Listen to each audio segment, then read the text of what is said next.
In Memphis, Tennessee, someone is killing prostitutes. Police make an arrest, but a psychic tells a homicide cop he's got it wrong. I knew that he had arrested the wrong man. We knew we had the right man. There was just no doubt about it. Then the killer strikes again.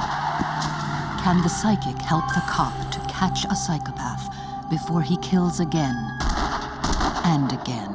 It was totally evil.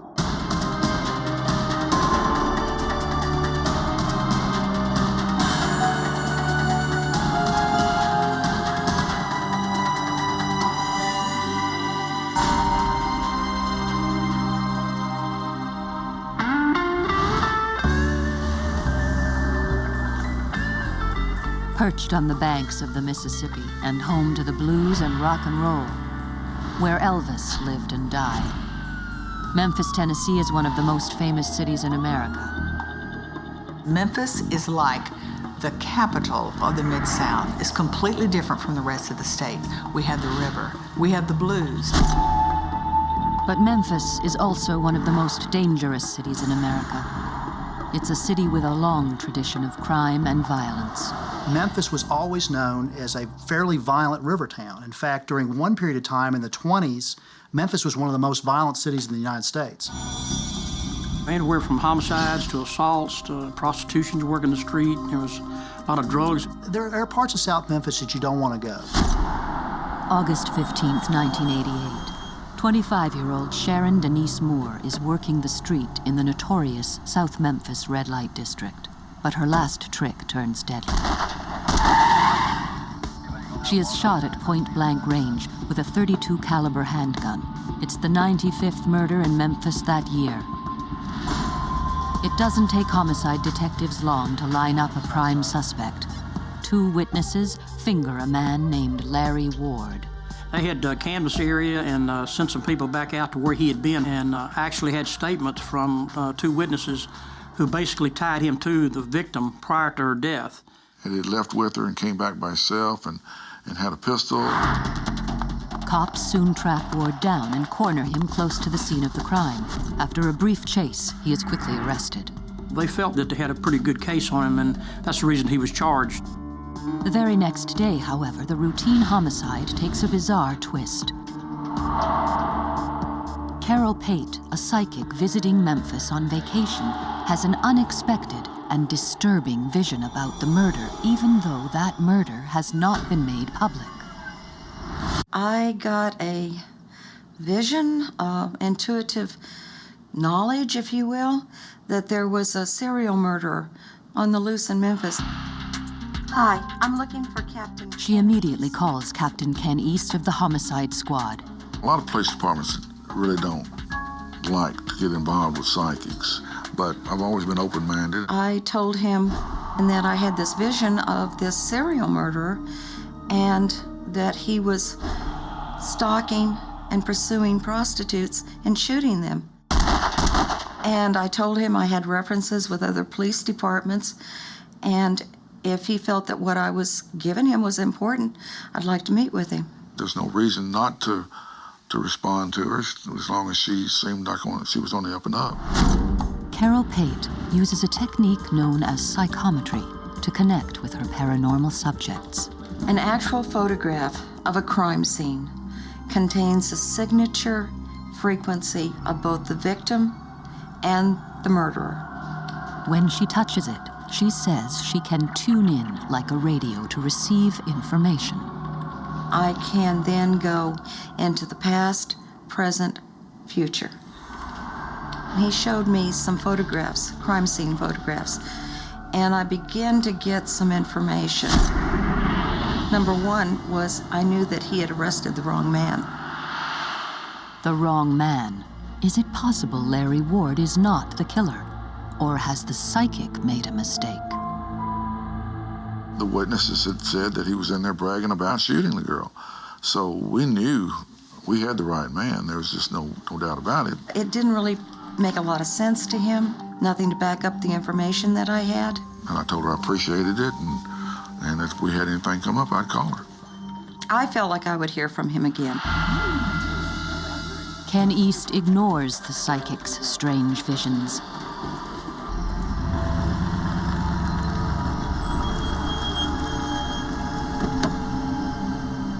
Six weeks later, another prostitute is murdered. She's shot with the same type of gun as the first victim. Police immediately suspect Larry Ward, who had been released on bail until his trial. He'd been out for 3 days, so we picked him up again. But the cops are wrong. Ward surprises them with a solid alibi. At the time of the second murder, he was in a restaurant miles away. A dozen witnesses back up his story.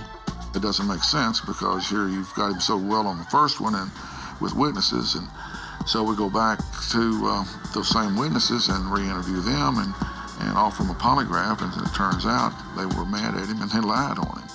Ken East's open and shut case is suddenly blown wide open. We were at the dead end. It was block 1, start all over. Carol Pate was right after all. So I picked up the phone, called her, and I said, well, our case kind of fell through. It was in fact true that he had the wrong man. 2 murders, and Memphis homicide has no suspects. Now Carol Pate makes a chilling prediction. This was a serial murder. This was not going to be 1 or 2. It was going to be more. This time, will the police listen? In South Memphis, 2 prostitutes have been shot dead. Police arrest a suspect, Larry Ward. But psychic Carol Pate tells a homicide detective he's made a mistake. Further investigation proves she's right. It was in fact true that he had the wrong man in custody. Now, desperate to catch a killer who had already struck twice, and with nothing to lose, Captain Ken East reconnects with the psychic. He wanted to know if I'd be willing to come to Memphis to go to a crime scene. I said, sure, if that'll help. Okay, great. Even so, Ken East decides to keep his meeting and his relationship with Carol a secret. Some of the investigators that were working on the case, they work hard on it, and if they think that I'm having them follow up on leads from that's given to me by a psychic, they're not going to be happy about it. Ken and Carol meet at the scene of the second murder. 28-year-old Laria Ann DeBerry had been shot twice. The bullets confirm she had been shot with the same gun as Sharon Moore. But who pulled the trigger? Can the psychic help the detective? Okay. I asked for a photograph of the actual body at the crime scene, and I used that along with the energy of the location where the body had been found. It's right in through here, so that I could then get the energy of the murderer. I was able to see the murderer, to describe the murderer. I saw an Afro-American man in his early 40s. He had a goatee. He had more refined features.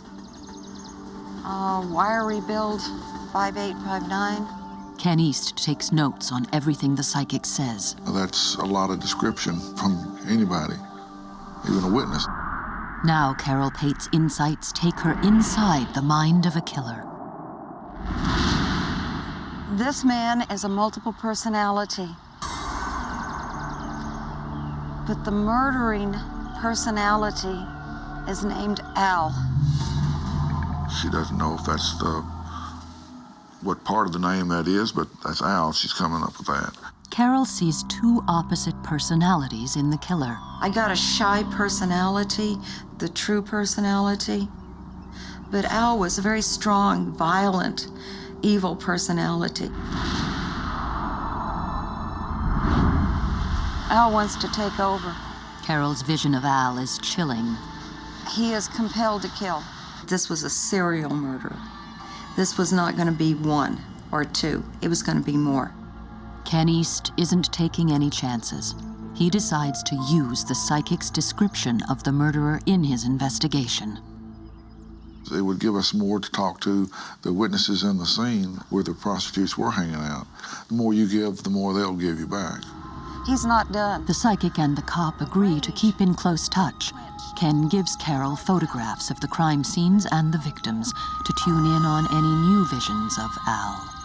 I said, you have an open line to me. You call me if anything comes to you.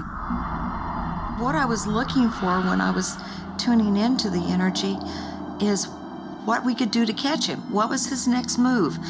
Who was his next victim? Where was it going to be? They don't have long to wait.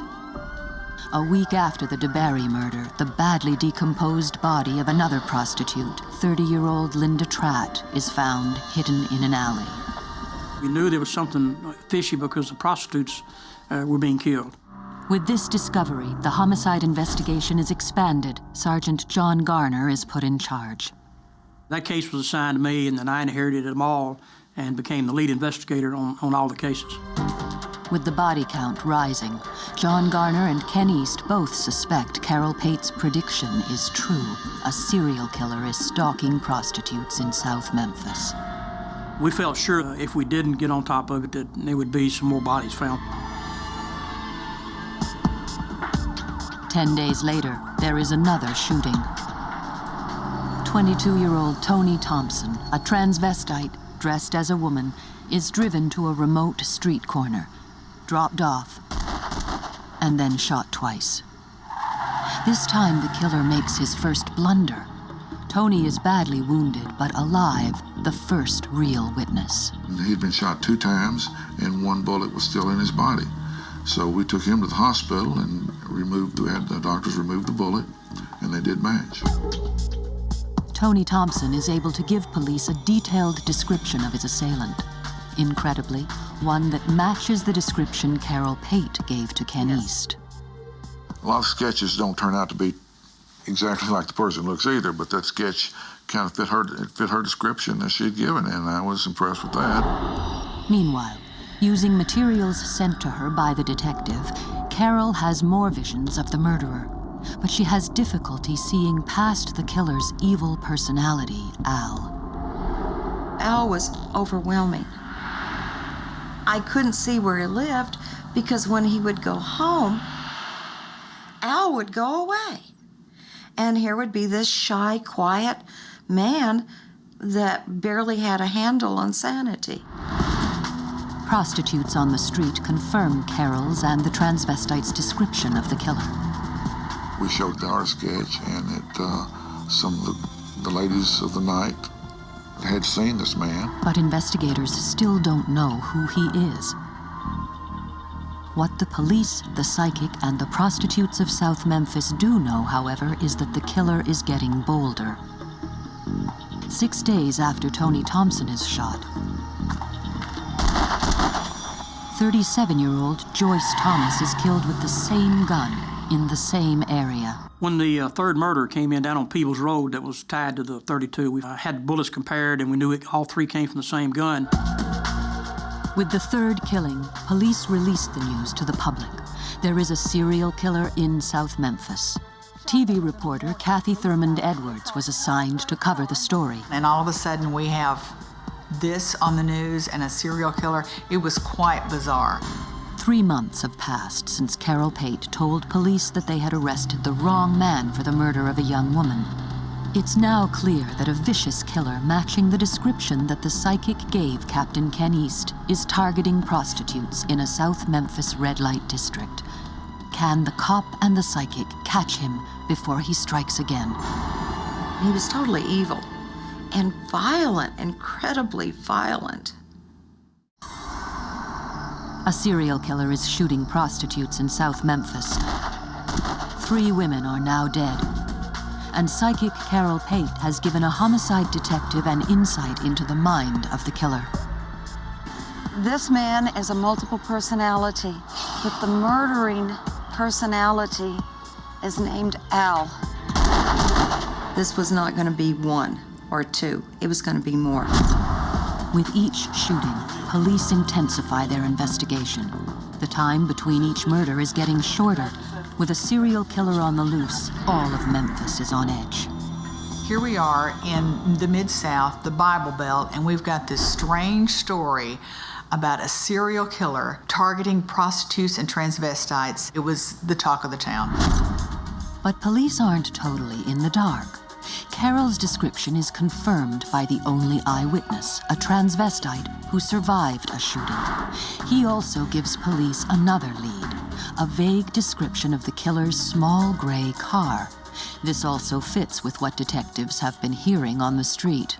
Anybody talking to prostitutes on the street? Have you had any trouble? And yeah, I had trouble with a male black, and he was driving a gray car. And So we knew we'd kind of narrowed down to the small gray car point. Back at her home, Carol has another psychic vision. Hi, this is Carol Pate. The psychic calls Captain Ken East with new information. She feels that the killer is about to murder again, but there is a twist. I saw into the future that his next victim was going to be at a stone church in that area where the other murders had occurred. I didn't think we could stop the murder, but I knew that he could be captured because of the stone church. we have several that fit that description, and they were downtown area. We passed this information on to the Uniform Patrol and Vice Squad and told them to be on the lookout.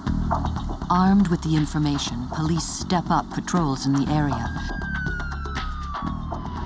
But despite that increased presence, the very next night the killer strikes again. He shoots another transvestite, 30-year-old Mark Eric Lewis, near the Claiborne Temple, the oldest and biggest stone church in Memphis, just as the psychic had predicted.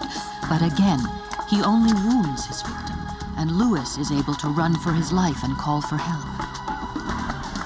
The next day, Lewis relives his ordeal to reporter Kathy Thurmond Edwards. All I could see was fire. And I said, "Oh, you shot me." He said, "Shut up." And I went to reach and grab him. I remember pushing him, because I pushed him, he fell back. That's how I got the second shot hit me in the neck. Finally, police get a big break.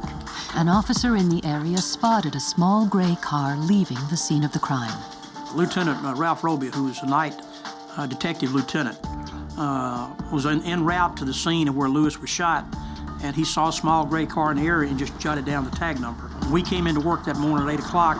He was getting off. He came by homicide and said, "I saw this last night. It may be of help, may not."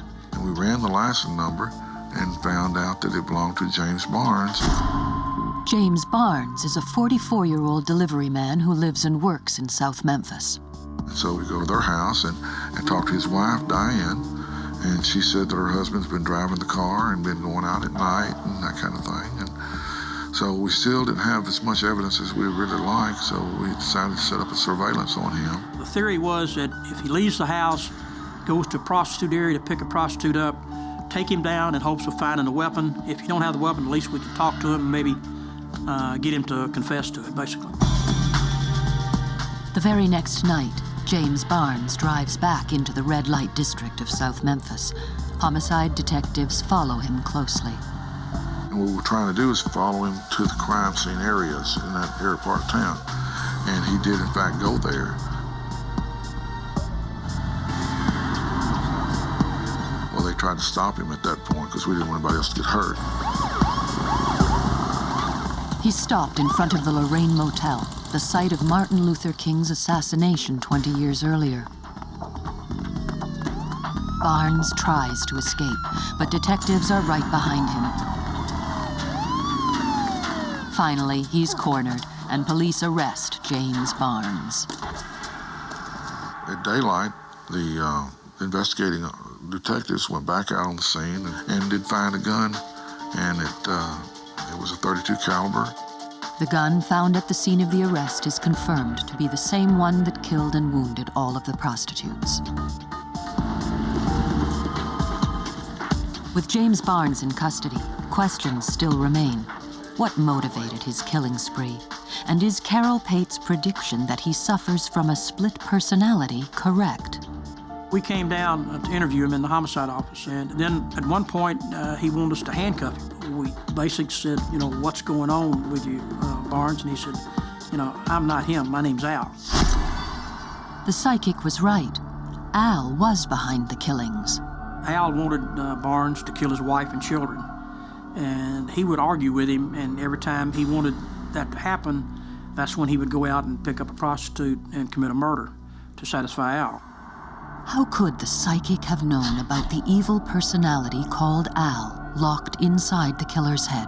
You've got to be impressed with the name Al when he's sitting there during the interrogation and he starts acting crazy and asks you to handcuff him so that he won't hurt you or himself. Barnes was in there, but I could barely feel him, and I felt a reluctancy from him to do what was happening.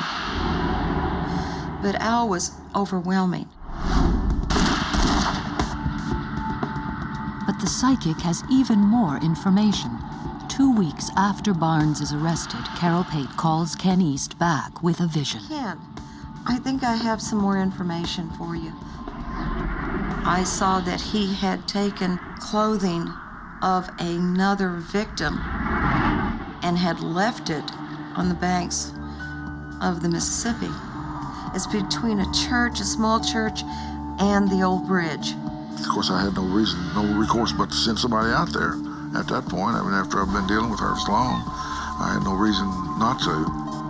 After a search, a detective finds blood-stained clothes exactly where the psychic said they would be. A few days later, the clothes are identified as belonging to Linda Tratt, whose decomposed body had been found 4 weeks earlier. We were all very impressed that we found what we found. It's just one more thing that was tied together as evidence. But the bullet that killed Linda Tratt was never found, so Barnes can't be charged with her murder. Police charged James Barnes with the murders of Sharon Moore, Loria Ann DeBerry, and Joyce Thomas. District Attorney John Campbell prosecutes Barnes in court. You can be a multiple personality and not be insane. You know, if the personality that's controlling you at that particular time knows the difference between right and wrong, he's competent. Barnes eventually pleads guilty to all 3 murders. Today, he is being held in a prison hospital where he will remain for the rest of his life. In this remarkable case, psychic Carol Pate was right about almost every detail. The police did arrest the wrong man. She provided an accurate description of the killer.